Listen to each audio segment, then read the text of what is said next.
എല്ലാവർക്കും നമസ്കാരം. 2023 ഡിസംബർ 1 ഞങ്ങൾ ഈ ചാനൽ തുടങ്ങിയത്. ആദ്യത്തെ ഒരു വർഷം നമ്മൾ സ്വാഭാവികമായി പൊതുവായ ചില വിഷയങ്ങൾ ഒക്കെ നമ്മളിങ്ങനെ സംസാരിച്ച് വന്നു. പിന്നീട് കേരളത്തിൻ്റെ യഥാർത്ഥ പ്രശ്നങ്ങളെക്കുറിച്ച് ഞങ്ങൾ പഠിച്ച് അതിനെക്കുറിച്ചുള്ള വീഡിയോകൾ ചെയ്യാൻ തുടങ്ങി.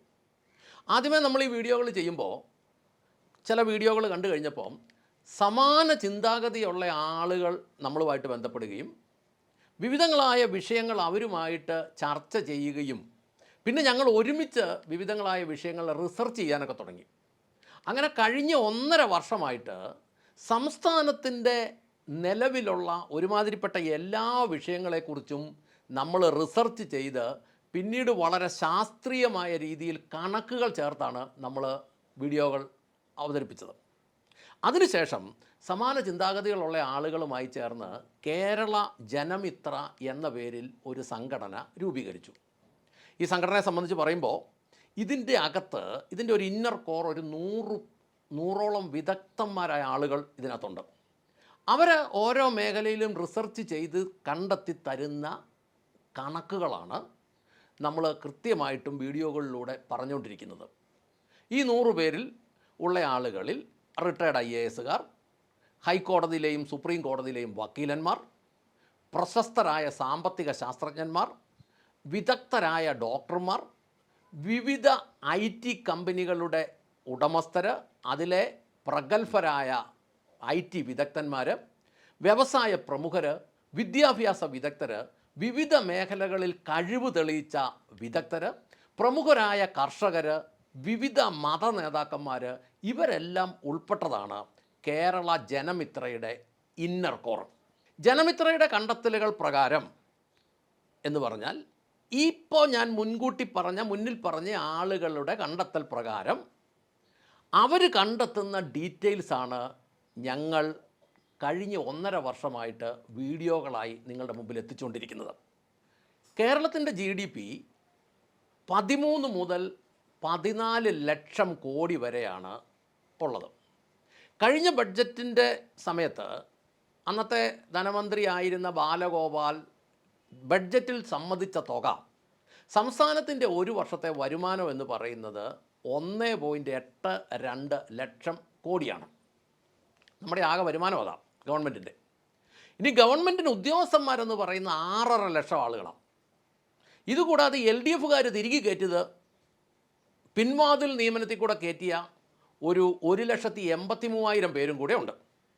ഇതുകൂടാതെ ഗവൺമെൻറ്റിൻ്റെ പെൻഷൻ വാങ്ങുന്ന ആളുകൾ 7 ലക്ഷം പേരുണ്ട്. ഈ ഉദ്യോഗസ്ഥന്മാർ റിട്ടയർഡ് ആയവർ, അതായത് 25-26 വർഷം ജോലി ചെയ്തിട്ട് റിട്ടയർഡ് ആയവർ 10-40 വർഷം ജീവിച്ചിരിക്കുന്നത് കൊണ്ടാണ് ഈ പെൻഷനേഴ്സിൻ്റെ എണ്ണം ഉദ്യോഗസ്ഥന്മാരുടെക്കാളും മോളി വരുന്നത്.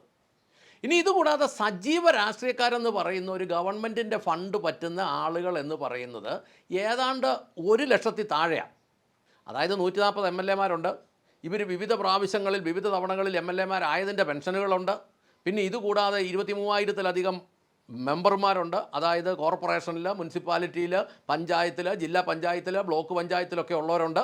ഇനി ഇതുമായിട്ടൊക്കെ ബന്ധപ്പെട്ട എല്ലാ ആനുകൂല്യങ്ങളും എല്ലാം കൂടെ മേടിക്കുന്ന 1 ലക്ഷത്തിൽ താഴെയുള്ള ആളുകൾ ഉണ്ട്. ഇവരെ എല്ലാം കൂടെ കൂട്ടുമ്പോൾ 16,33,000 പേരിൽ താഴെ ഏതാണ്ട് 16,33,000 പേരാണ് ഉള്ളത്. ഇവർക്ക് ശമ്പളവും മറ്റ് ആനുകൂല്യങ്ങളും എല്ലാം കൂടെ 1,67,000 കോടിയാണ് ചിലവാകുന്നത്. അതായത് 1,82,000 കോടിയുടെ 92% 1,67,000 കോടി ഇവർക്ക് കൊടുക്കും. ഈ ഉദ്യോഗസ്ഥന്മാർക്കും രാഷ്ട്രീയക്കാർക്കും എല്ലാം കൊടുത്തു കഴിഞ്ഞ് ബാലൻസ് ഉള്ളത് ആകെ 15,000 കോടി താഴെയാണ്. അതായത് ജനസംഖ്യയുടെ 95% ആളുകൾക്ക് ഈ 1.67 ലക്ഷം കോടി വാങ്ങിക്കുന്നത് ജനസംഖ്യയിൽ 5% താഴെയുള്ളവരാണ്. ബാക്കി വരുന്ന 95% ആളുകൾക്ക് കൊടുക്കാൻ ഈ നിലവിലുള്ള തുകയ്ക്കകത്ത് ബാലൻസ് ഉള്ളത് 15,000 കോടി മാത്രമാണ്. ഇത് വളരെ ദുഃഖകരമായൊരു കാര്യമായത്, വളരെ പ്രതിഷേധാത്മകമായ ഒരു കാര്യമാണ്. ഈ LDF ഗവൺമെൻറ് കഴിഞ്ഞ 10 വർഷം ഈ കണക്കുകൾ പുറത്തു വിടാതെ രഹസ്യമായിട്ട് സൂക്ഷിച്ചു. കാരണം ഈ പണം മേടിക്കുന്ന ഉദ്യോഗസ്ഥന്മാരിൽ 90% LDF അനുഭാവികളാണ്. പിന്നെ ഈ രാഷ്ട്രീയക്കാരെന്ന് പറഞ്ഞാൽ അത് LDF ആണെങ്കിലും UDF ആണെങ്കിലും ഇവരെല്ലാം ഒറ്റ കൈ ആയതുകൊണ്ടും മനസ്സായതുകൊണ്ടും ഈ കണക്കുകളൊന്നും ഇവർ വെളിവിടാതെ മുന്നോട്ട് കൊണ്ടുപോയി. അതുകൊണ്ടാണ് കഴിഞ്ഞ ധനമന്ത്രി ഈ പ്രാവശ്യം ധവളപത്രം ഇറക്കാൻ VD സതീശൻ ശ്രമിച്ചപ്പം പറഞ്ഞു ഇതൊന്നും ജനം അറിയുന്നത് ശരിയല്ലെന്നും പറഞ്ഞ് മസിൽ പിടിച്ചതിൻ്റെ കാര്യം അതാണ്. ഈ മുഖ്യമന്ത്രി VD സതീശൻ ഇറക്കിയ ധവളപത്ര പ്രകാരം ഗവൺമെൻറ്റിൻ്റെ വരുമാനത്തിൻ്റെ 77% ഗവൺമെൻറ്റിൻ്റെ മെക്കാനിസത്തിൻ്റെ ചിലവാണെന്ന് സമ്മതിച്ചു. എന്ന് പറഞ്ഞാൽ രാഷ്ട്രീയക്കാരുടെയും ഉദ്യോഗസ്ഥന്മാരുടെയും ശമ്പളവും പെൻഷനും മറ്റ് ചിലവുകളെല്ലാം കൂടിയാണ് എന്ന് മുഖ്യമന്ത്രി സമ്മതിച്ചു. 77%. ആ കണക്ക് നമ്മൾ നോക്കിയാൽ പോലും 5%-ന് 77% വരുമാനം പോകുന്നു. ഉദ്യോഗസ്ഥന്മാർ 5% താഴെയാണ്. അവർക്ക് സംസ്ഥാന വരുമാനത്തിൻ്റെ 77% ഈ 16,33,000 പേർക്ക് പോകുന്നു. ബാക്കി ജനസംഖ്യയുടെ 95%-ന് 23% ഉള്ളൂ എന്നാണ് പറയുന്നത്. എന്നാൽ ആ കണക്ക് ശരിയല്ല. അത് ചില കാര്യങ്ങളൊക്കെ വിട്ടിട്ട് പറഞ്ഞിരിക്കുന്ന. എന്നാൽ ഞങ്ങളുടെ കണ്ടെത്തലുകൾ പ്രകാരം ജനസംഖ്യയുടെ 95%-ന് സംസ്ഥാന വരുമാനത്തിൻ്റെ 8% ലഭിക്കാൻ കൊടുക്കുന്നെങ്കിൽ കൊടുക്കാനുള്ളൂ. ഇതിനി എങ്ങനെ പരിഹരിക്കാൻ ഒന്നെങ്കിൽ 1.82 ലക്ഷം കോടി എന്നത് ഒരു 4 ഇരട്ടിയായിട്ട് ഉയർത്തണം. അന്നേരം എത്ര വരും? 7.28 ലക്ഷം കോടിയായിട്ട് ഉയർത്തണം. അങ്ങനെ ഉയർത്തണമെങ്കിൽ സംസ്ഥാനത്തിൻ്റെ GDP എന്നത് ഇപ്പോൾ 14 ലക്ഷം കോടി എന്നത് ഒരു 4 ഇരട്ടി ഉയർത്തണം. അതായത് 56 ലക്ഷം കോടിയായിട്ട് ഉയർത്തിയാൽ മാത്രമേ 7.28 ലക്ഷം കോടി സർക്കാരിന് വരുമാനമായിട്ട് വരുള്ളൂ. കഴിഞ്ഞ ചില വർഷങ്ങൾ കൊണ്ട് ഞങ്ങൾ മനസ്സിലാക്കുന്നത് 42,000-ഓളം പ്രസ്ഥാനങ്ങൾ കേരളത്തിൽ പൂട്ടിപ്പോയി. ചെറുതും വലുതുമായ 42,000-ഓളം വാണിജ്യ വ്യവസായ മേഖലയിലുള്ള പ്രസ്ഥാനങ്ങൾ നിന്നുപോയി. അതുകൊണ്ട് തന്നെ ഇത് പെട്ടെന്ന് വരുമാനം ഉയർത്തുക എന്ന് പറയുന്ന കാര്യങ്ങൾ അത്ര എളുപ്പമല്ല. അതിന് 3-4 കാരണങ്ങൾ പറയാം. ഒന്ന്, സംസ്ഥാനത്തെ ഉദ്യോഗസ്ഥന്മാരുടെ മനോഭാവം, അവരുടെ നിസ്സഹകരണം, അവരുടെ അഴിമതി, അവരുടെ കെട്ടുകാര്യസ്ഥത. ഇത് വ്യവസായം വളരാത്തതും ഉള്ളത് നിന്നു പോകുന്നതിൻ്റെ ഒരു പ്രധാന കാര്യമാണ്. രണ്ടാമത്തെ കാര്യം എന്ന് പറയുന്നത് യൂണിയനുകളുടെ അതിപ്രസരം. മൂന്നാമത്തെ കാര്യം എന്ന് പറയുന്നത് തൊഴിലാളികളുടെ മനോഭാവം, ലഭ്യത കുറവ്, കൃത്യതയില്ലായ്മ. ഇത് തൊഴിൽ മേഖല നശിപ്പിക്കുന്ന ഒരു പ്രധാനപ്പെട്ട കാര്യമാണ്. ഇനി 4-മത്തെ കാര്യം എന്ന് പറയുന്നത് കാലഹരണപ്പെട്ട നിയമങ്ങൾ. 5-മത്തെ കാര്യം എന്ന് പറയുന്നത് സാമ്പത്തിക സ്ഥാപനങ്ങളുടെ വലിയ പലിശ. ഇപ്പോഴത്തെ നിലവിലുള്ള ഈ 16%-ഓ 12%-ന് മുകളിൽ 16%-ഓ പിഴ വന്നു കഴിഞ്ഞാൽ 20% ഒന്നും പലിശ കൊടുത്ത് അത് മയക്കുമരുന്ന് വ്യാപാരമല്ലാതെ വേറെ ഒരു വ്യാപാരം ആ പലിശയ്ക്ക് ഓടിയാൽ ഒന്നും ഉണ്ടാകുകയില്ല. ഇങ്ങനെ ഒരു 4-5 പ്രധാനപ്പെട്ട കാര്യങ്ങളും അതിനോട് ചേർന്ന് ഉപകരണങ്ങൾ ഒത്തിരിയുണ്ട്. അപ്പം വരുമാനം പെട്ടെന്ന് വർദ്ധിപ്പിക്കുക എന്ന് പറഞ്ഞാൽ വളരെ പെട്ടെന്ന് നടക്കുന്ന കാര്യങ്ങളല്ല. അതിന് മാസങ്ങളോ വർഷങ്ങളോ വേണ്ടി വരും. അപ്പം വരുമാനം വർദ്ധിപ്പിക്കാൻ പറ്റുന്നില്ലെങ്കിൽ പിന്നത്തെ കാര്യം എന്താണെന്ന് ചോദിച്ചാൽ ചിലവ് കുറയ്ക്കുക എന്നുള്ളതാണ്. അതിന് പണ്ട് നമ്മൾ ഈ കറക്കിയും കുത്തിയും ഒക്കെ വിളിക്കുന്ന ഫോണിൻ്റെ സ്ഥാനത്ത് ഇന്നിത് ആധുനിക മൊബൈൽ ടെക്നോളജിയിലേക്ക് മാറിയതുപോലെ കാലഘട്ടത്തിനനുസരിച്ചുള്ള സാങ്കേതിക വിദ്യയിലേക്ക് നമ്മുടെ ഈ ഗവൺമെൻറ് മേഖലകൾ മുഴുവൻ മാറണം. പുതിയ സാങ്കേതിക വിദ്യ ഉപയോഗിക്കുമ്പോൾ ഉദ്യോഗസ്ഥന്മാരുടെ എണ്ണം വളരെ കുറയ്ക്കാൻ പറ്റും. അത് കുറയ്ക്കണമെന്നാണ് നമ്മൾ പറയുന്നത്. ഉദ്യോഗസ്ഥന്മാരെ കുറച്ചിട്ട് ബാക്കിയുള്ളവരെ സർക്കാർ ജോലിയിൽ നിന്ന് മാറ്റി സ്വകാര്യ മേഖലകളിലേക്ക് ജോലിയിലാക്കണം, അവരെ പറഞ്ഞു വിടണമെന്ന്, അവർക്ക് ജോലി ഇല്ലാതാക്കണമെന്നല്ല പറയുന്നത്. ഗവൺമെൻറ്റിൻ്റെ മെക്കാനിസത്തിൻ്റെ എണ്ണം കുറയണം. ഇപ്പം നമ്മളതിന് ഉദാഹരണം പറഞ്ഞത് കേരളത്തിൻ്റെ 11 ഇരട്ടിയോളം വലിപ്പമുള്ള, കൃത്യം പറഞ്ഞാൽ 10.91 ഇരട്ടിയുള്ള കാലിഫോർണിയ എന്ന അമേരിക്കൻ സംസ്ഥാനം. നമ്മുടെ സംസ്ഥാനത്തിൻ്റെ 3 ഇരട്ടി വരുമാനമുണ്ട് അവർക്ക്. അത്രയും വരുമാനമുള്ള ആ സ്ഥലത്ത് അവിടുത്തെ ജോലിക്കാരെന്ന് പറയുന്നത് 2,22,445 പേര് മാത്രമേ ഉള്ളൂ.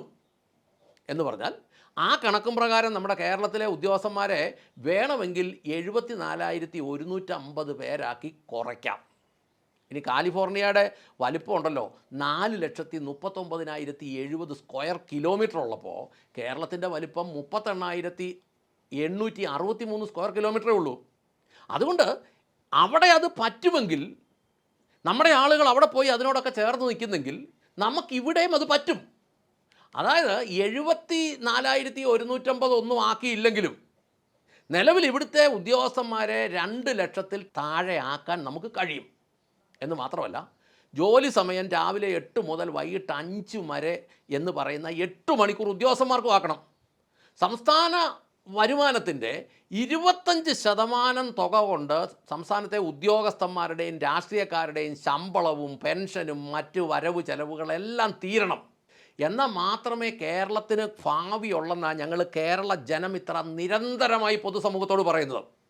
അതായത് 1.82 ലക്ഷം കോടി വരുമാനത്തിൽ 1.67 ലക്ഷം കോടി ഗവൺമെൻറ്റിൻ്റെ ചിലവ് എന്നത് ഒരു 45,000 കോടിക്ക് മുകളിൽ പോകാതെ തീരണം.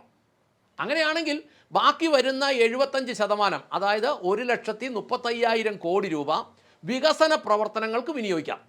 അതും എല്ലാവർക്കും ഗുണമാകുകയും ചെയ്യും. ഈ പറയുന്ന ഉദ്യോഗസ്ഥന്മാർക്കും അത് ഗുണമാകും. ഇത് സാധ്യമാകണമെങ്കിൽ അതിന് അസാധ്യമായൊരു മനസ്സ് വേണം ഒന്നാമത് തന്നെ.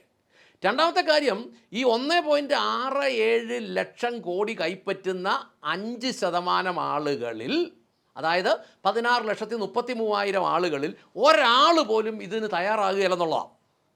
കാരണം എന്നാണെന്നറിയോ? ഈ 16,33,000 പെട്ട ആളുകളാണ് ഭരിക്കുന്നത്.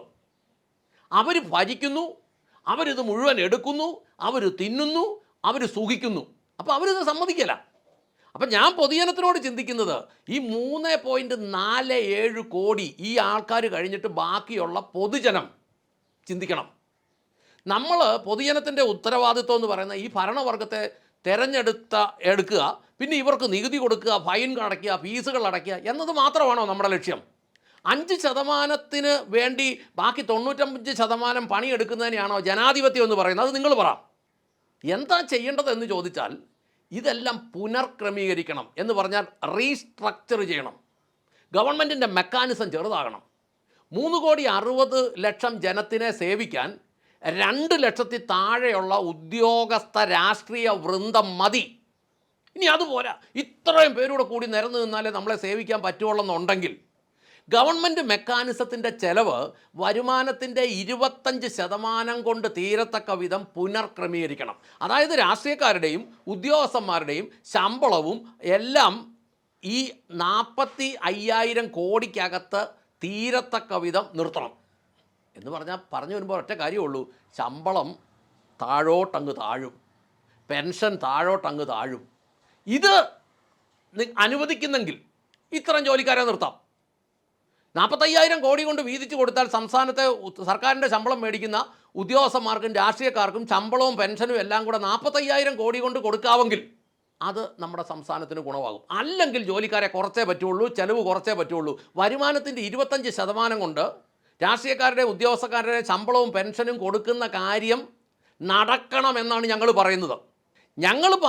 ഞങ്ങൾ ജനമിത്ര പറയുന്നത്, നിലവിൽ ഇത് രാഷ്ട്രീയക്കാർക്ക് കഴിയേല എന്ന് ഞങ്ങൾക്കറിയാം. നിങ്ങൾക്ക് കഴിയല്ലെങ്കിൽ നിങ്ങൾ ഞങ്ങളോട് ഞങ്ങളിത് ചെയ്ത് കാണിക്കാം, ഞങ്ങളിത് നടത്തി കാണിക്കാം. നിലവിൽ 16.33 ലക്ഷം ആളുകൾക്ക് വേണ്ടി പണിയെടുക്കുന്ന 3.47 കോടിയിൽപ്പെട്ട പൊതുജനത്തോട് പറയട്ടെ, നമ്മളെന്തിനാണ് പണിയെടുക്കുന്നത്? നമ്മളെന്തിനാണ് ഈ പണിയെടുക്കുന്നത്? ഇവർക്ക് ശമ്പളം കൊടുക്കാൻ വേണ്ടിയിട്ടോ? ഇവർക്ക് ശമ്പളം കൊടുക്കാൻ വേണ്ടിയിട്ട് നമ്മൾ പണിയെടുക്കേണ്ട കാര്യമൊന്നുമില്ല. ഒന്ന് ചിന്തിച്ച് നോക്കിയേ. അങ്ങനെയാണെങ്കിൽ പൊതുജനം എന്ത് ചെയ്യണമെന്നറിയോ? സായിപ്പ് കാണിക്കുന്നതല്ല, നിക്കറ് വിട്ട് ബനിയന് വിട്ട് അങ്ങോട്ടും ഇങ്ങോട്ടും നടക്കണം, നികുതി കൊടുക്കേണ്ട കാര്യമില്ല. നമ്മൾ ഈ പണിയെടുക്കുന്ന പൈസ മുഴുവൻ യുവമാർക്ക് കൊടുക്കുകയും ഇത് മുഴുവൻ യുവമാർ കൊണ്ട് തീർക്കുകയും ചെയ്യുന്ന ഒരു അവസരത്തിലേക്ക് കാര്യങ്ങൾ പോയെങ്കിൽ, എനിക്ക് എന്നെ കേൾക്കുന്ന മലയാളി സമൂഹത്തോട് പറയാനുള്ളത്, മലയാളി സമൂഹത്തിൻ്റെ 16.33 ലക്ഷം ജനത്തിന് വേണ്ടിയിട്ട്, ഉദ്യോഗസ്ഥന്മാർക്ക് രാഷ്ട്രീയക്കാർക്ക് വേണ്ടിയിട്ട് ബാക്കി വരുന്ന 3,43,00,000 ജനം ജീവിക്കേണ്ട കാര്യമില്ലെന്നുള്ളതാണ് സത്യം. ഇതാണ് ഞങ്ങൾ കുറച്ച് കാലമായിട്ട് പറഞ്ഞുകൊണ്ടിരിക്കുന്നത്. ഇത് ജനം മനസ്സിലാക്കണം. മനസ്സിലാക്കി അനുസരിച്ചുള്ള ഒരു തീരുമാനത്തിലോട്ട് എത്താതെ കേരളത്തിനൊരു ഗതി ഉണ്ടാകുകയില്ല എന്ന് ഓർമ്മിപ്പിച്ചുകൊണ്ട് നിർത്തട്ടെ. നന്ദി, നമസ്കാരം.